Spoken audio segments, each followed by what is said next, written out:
एखादं संभाषण अविस्मरणीय कसं बनवायचं? आजच्या या विश्लेषणात आपण याच कलेबद्दल बोलणार आहोत, एकदम सरळ आणि सोप्या भाषेत. चला तर मग थेट सुरुवात करूया.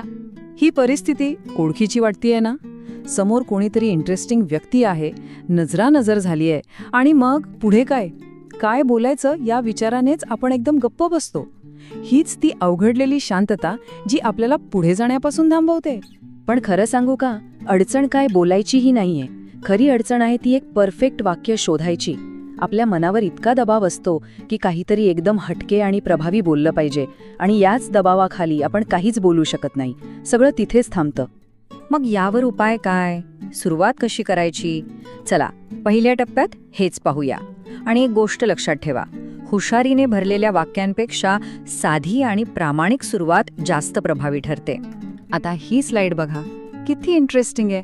इथे दोन पूर्णपणे वेगळे दृष्टिकोन आहेत. एक लॉरासाठी जो खूपच औपचारिक आहे, आणि दुसरा मँडीसाठी जो एकदम बिनधास्त आणि उत्साही आहे. यातून एक गोष्ट अगदी स्पष्ट होते, समोरची व्यक्ती आणि परिस्थिती ओळखून सुरुवात करणं खूप महत्त्वाचं आहे. आणि हाच तो सगळ्यात महत्त्वाचा मुद्दा आहे. तुम्ही कोणते शब्द वापरता याला खरं तर फारसं महत्त्व नाही. तुम्ही ते किती आत्मविश्वासाने बोलता यावर सगळं काही अवलंबून आहे. तुमचा आत्मविश्वासच साध्या शब्दांनाही एकदम प्रभावी बनवतो. मग सुरुवात नेमकी कशी करायची? हे बघा, हे दोन सोपे आणि सरळ मार्ग आहेत. हाय, माझं नाव आहे, किंवा मी तुम्हाला पेय देऊ का? ही वाक्य किती साधी आहेत नाही का?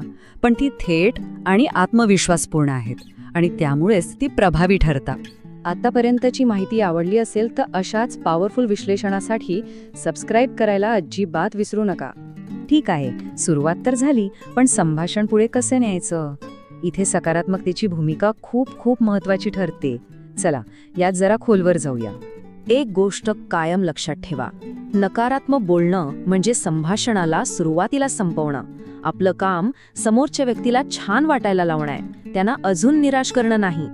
ही स्लाइड बघा, यात सगळं अगदी स्पष्ट होतं. हा डीजे किती बोरिंग आहे असं म्हणण्याऐवजी इथला डीजे मस्त आहे ना असं विचारून बघा, फरक लगेच जाणवेल. तक्रार करण्याऐवजी त्याच गोष्टीतून काहीतरी सकारात्मक कसा शोधायचं हेच खरं कौशल्य आहे. नकारात्मक वाक्ये संभाषण संपवतात, तर सकारात्मक वाक्ये त्याला एक नवी ऊर्जा देतात. जर या टिप्स पटत असतील तर मग एक लाईक तर बनतोच, लगेच लाईक करा.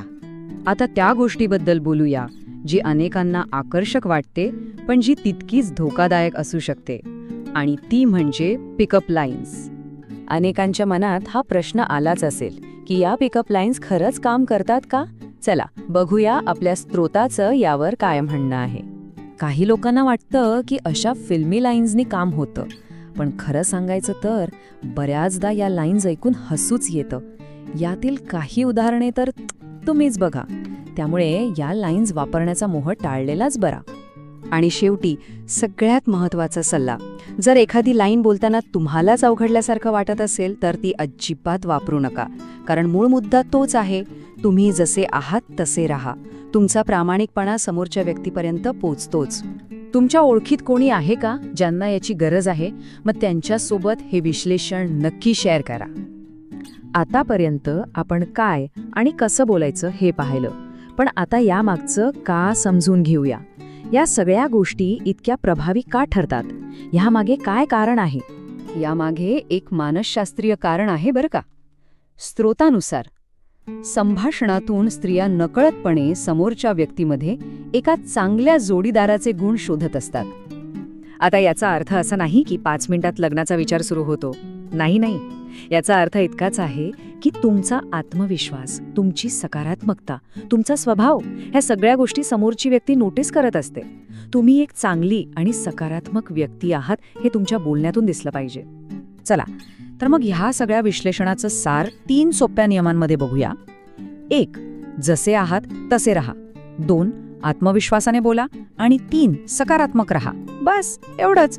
हे 3 नियम पाळले तर कोणतंही संभाषण यशस्वी होऊ शकतं. आणि जाता जाता स्वतःला एक प्रश्न विचारा, आपलं बोलणं समोरच्याला उभारी देतं की त्यांचं खच्चीकरण करतं? कारण यशस्वी संभाषणाचं खरं रहस्य हेच आहे, लोकांना आपल्या सहवासात अधिक चांगलं वाटायला लावणं.